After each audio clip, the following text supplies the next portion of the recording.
Hello, Internet. It is I, Addison, from Segoy Penguin Gaming, makers of my Liege. Maker. I'm having some help. And actually, that's partly what Devlog 10, what you're watching now, is going to be about. I have three things that I want to talk about. One is discuss where I'm at with the writing process of creating the rest of the story that will be included in my Liege. Number two is talk about new tools I made for myself to bend the Unity terrain to my will. And number three is kind of quick show off how the world's coming together. Without further ado, we'll get down to business. So where am I in the writing process? I don't have a cool progress bar or anything because things have gotten a little. I'm still feeling out what's the best actual workflow to tackle the 5 acts I want to add. If I haven't explained yet, or if I forgot to, the demo that is out there, that is part of the campaign that you're going to play. So this isn't going to be a sandbox. It's going to be a campaign, and it is going to be a single story, all connected. So things that you do in the early parts of the game will impact how the story plays out in the rest of the game. The demo is essentially the prologue chapter, the first part.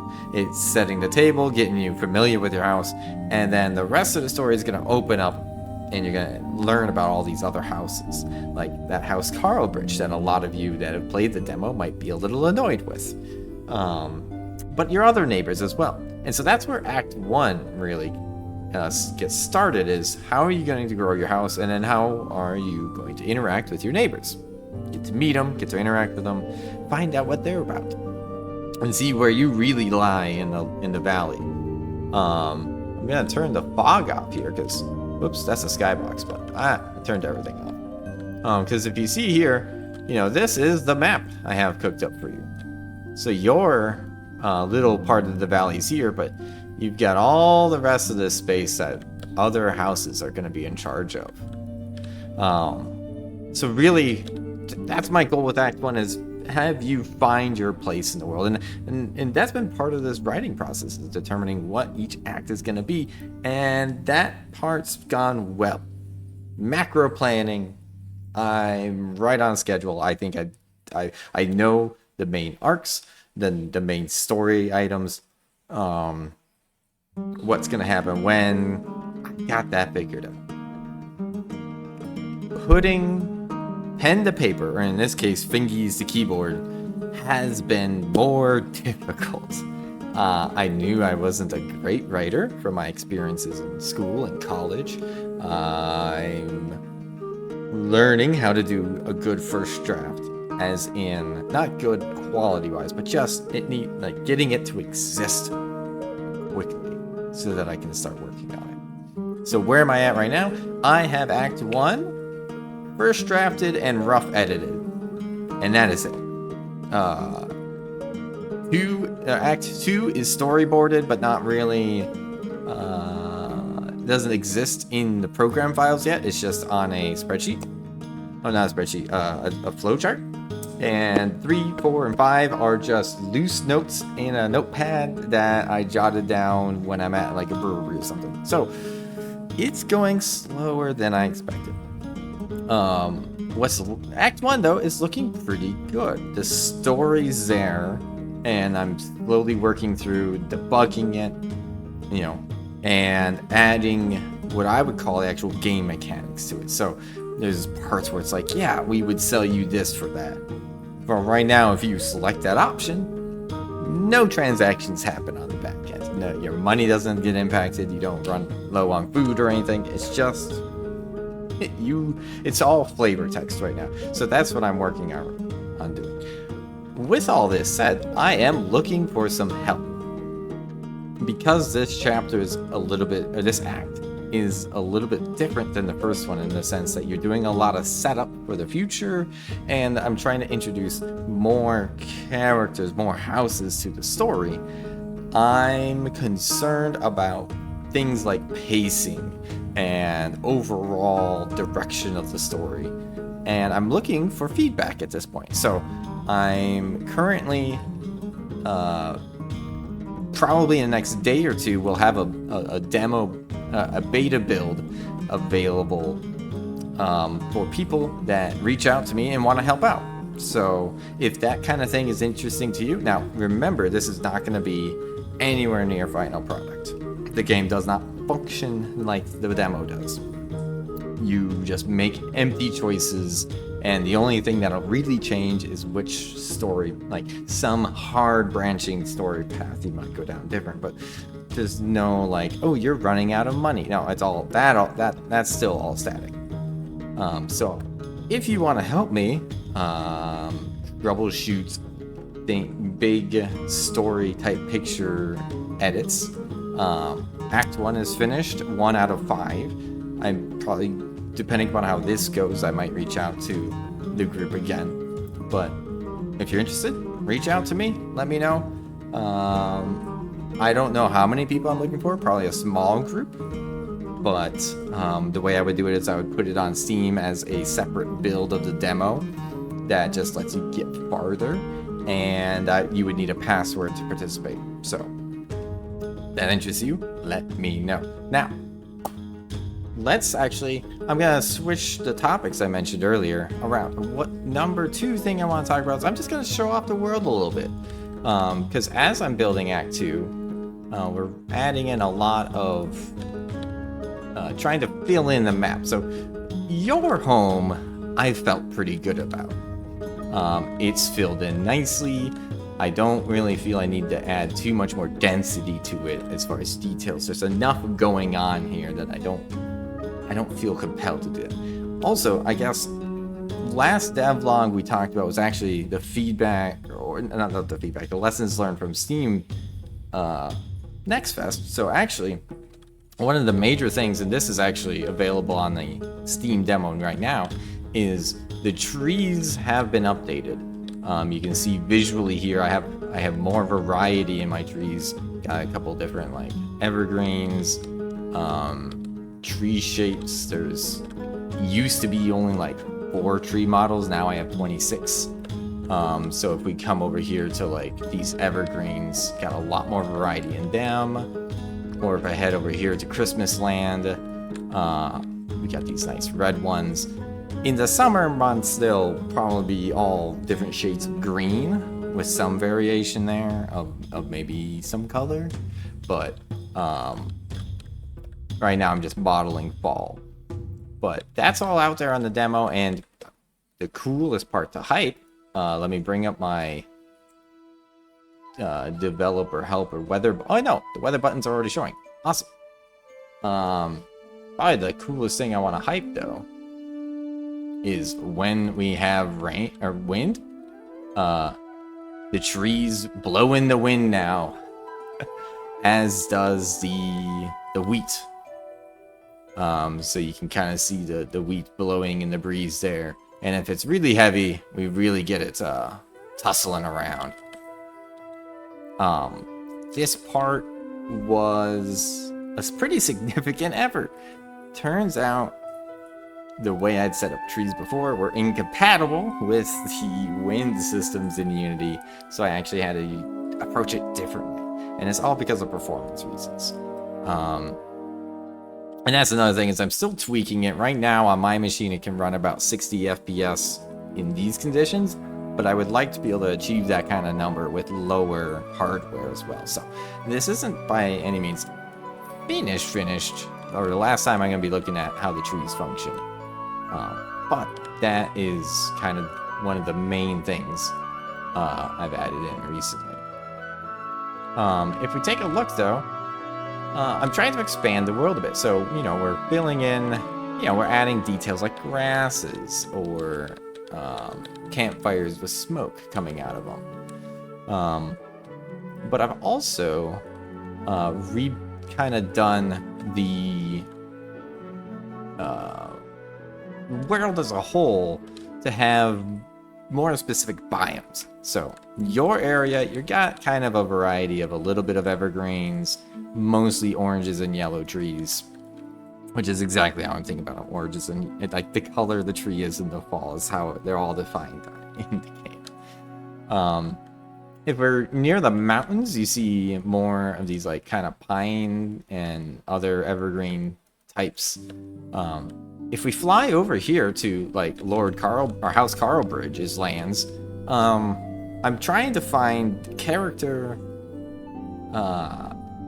or give each house's homeland or base of operations or capital area, or just their lands in general, some unique character. So Carlbridge is nestled right up against this mountain, so I kind of decided to I reshaped the mountain a bit to put their keep kind of on this hillside with this winding path to kind of make it difficult to get up there. And because they're right near the mountains, a lot more evergreens. But if we zoom out a bit, you see their territory is along, everything north of this river. So predominantly they have evergreens and yellow trees. You're kind of in your area when you see yellows and oranges. And then over here, I haven't done anything for like where the city's gonna go and whatnot, but over here, this is a different house because the trees are predominantly red, and then near the mountains, more evergreens showing up. This will be a spot for another house. This is gonna be like the mining heavy house because they're nestled in these mountains. And then over here where the capital is, the trees are trying to communicate that this is their area by having them predominantly yellow. So using the tree colors, I'm trying to kind of color code the regions, and I think that's a good game design mechanic as well, because it creates a feedback loop with just the visuals. I want to make like a map functionality so you can tell where the borders are a little bit more clearly, but I think this does a lot to help with that situation too.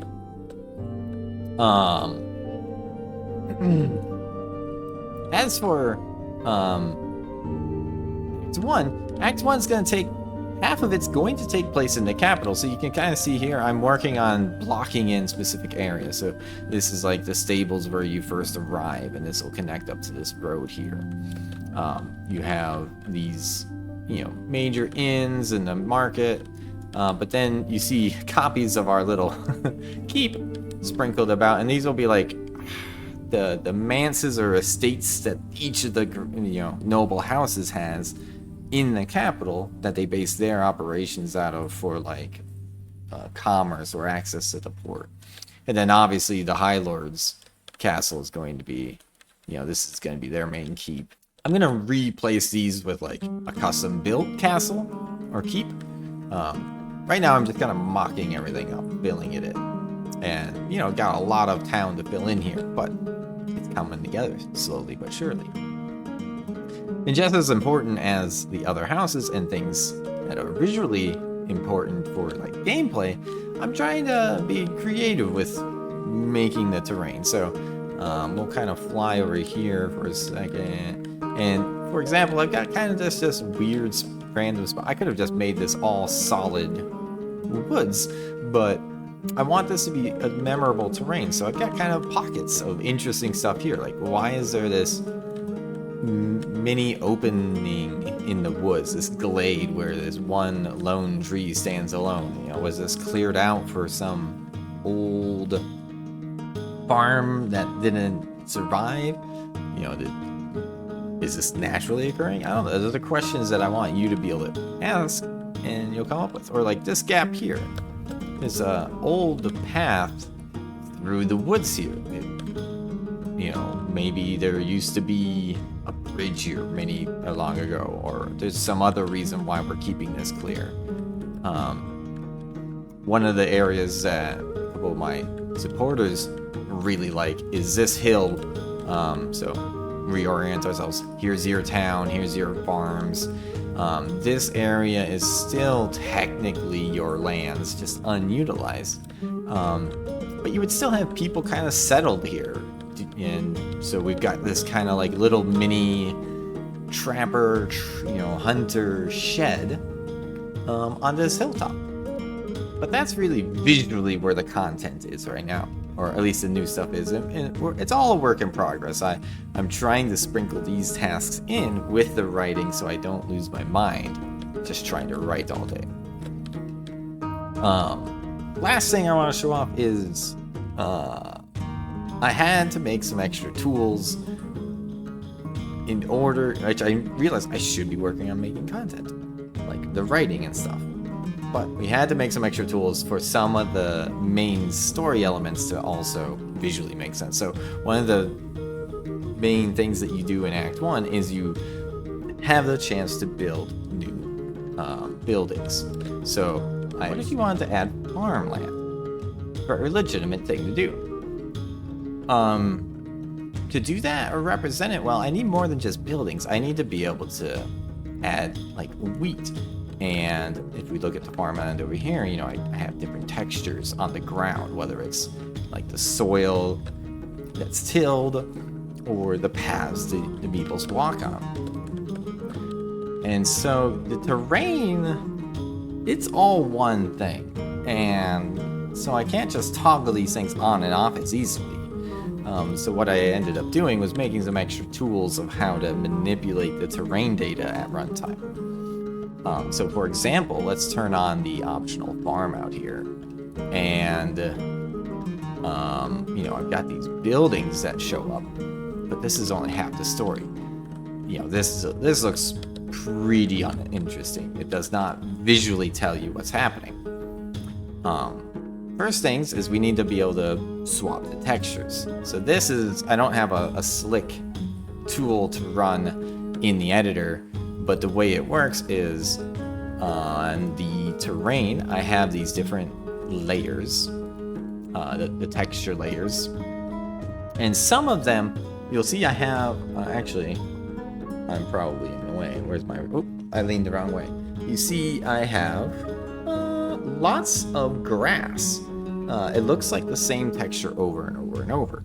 But what it is some areas are painted specifically so that on the layer itself, I can swap the texture at runtime and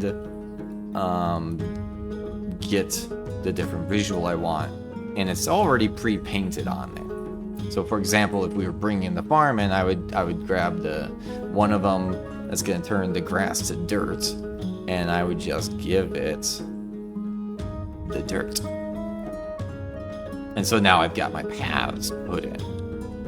And I would also take my farm's grass to soil, and I would give it soil. And now I have where the tilled fields will be. And so what looked like all just green, all the same grass painted everywhere, actually was like 3 different grass layers, all rendering the same because it's all the same grass texture, tiled the same way. And when I swap in the different diffuse texture, ta-da! But this is pretty lame too. I want some wheat or whatever we're ending up planting here. Currently, I did wheat. Well, unfortunately, that was a little bit different than the texture. I couldn't just swap them in and out as easily. So what I actually did here is I set up some tools where I'm able to use the painter to paint on the texture, or sorry, the details, the wheat detail, and then in order to save it for later, because I don't want it right away, I want it only if it's relevant, I save it for later as an image. And so if I like open up this image here, I have the wheat for this area stored. That's not the right image. This one. So the wheat for this area, and you can kind of see, we can try to orientate ourselves to match the image. Shoot, where'd it go? Oh, it's mirrored, that's why. So like this chunk over here is defining the wheat that goes in this like soil area. Oh, and my head's in the way. So, you know, this chunk here, this banana shape, goes here. And so what my code will do is it'll read the pixel values of this map and translate it to the 2D array that the terrain uses to determine where the wheat goes. And in order to make it just a little bit smoother, I added some editor buttons here. So index 4 is referring to the optional wheat because it's the 4th index. And so I can just apply it, and it's doing exactly like I was saying. It takes that image that I exported and reapplies it to put the wheat back. And then I can just as easily remove it. You gotta be careful when you do stuff like this because the terrain data is not, it doesn't store copies of it during runtime. So a lot of things, like if you make a game object active that was started off as inactive, when you stop playing the game, that's fine. When you start it up again, it'll start off as inactive, and maybe I have some code to put it back to active. If you adjust the terrain, you're adjusting it by ref. It's always adjusted. So I also had to put in stuff that said, hey, when the game shuts down for whatever reason, put the terrain back to the default.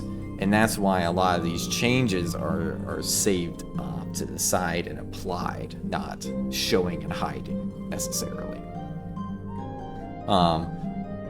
Basically, what I'm trying to say is this took longer than expected, and might be one part of my excuse for why I'm only through the rough first edit of Act 1. I thought it'd be farther by now, but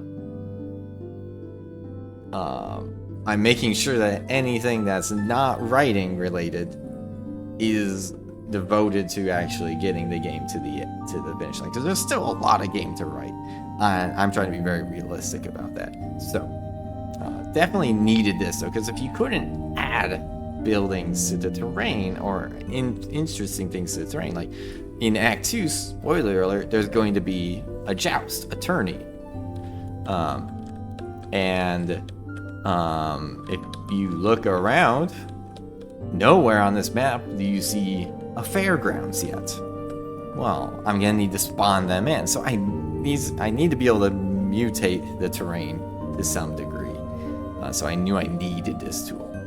Everything else, because there's been a lot of great suggestions from people, and so now my list of stretch goals has gotten longer and longer. And I'm not using stretch goals like I need to meet a certain funding or sales number before I add it to the game. It's just, you know, maybe parking lot's a better term. But I am hearing all your great ideas. And I'm also hearing all of your, like, that's cute, sweetie type of ideas. But I love all of them. And that is what I wanted to talk about today. So thank you for hopping in, checking it out. If you've got any questions, hit me up in the comments. If you're interested in helping me playtest or edit Act 1's story, let me know. I can give you more details. And until next time. One last thing. I am planning to do some new types of content on here, more on the red tape side, leveraging my experience as well as my buddy Andrew's experience as professional software implementers. You know, how do you apply what we've learned in our career as like team managers or stuff like that to your solo projects, and why that still matters, and things that you don't see a lot of how-to videos on. So you'll be seeing those pop up on the channel. Give them a look, and if you've got ideas or suggestions for that type of content, also let me know. Okay, now I'm done rambling. Y'all have a good day. See ya.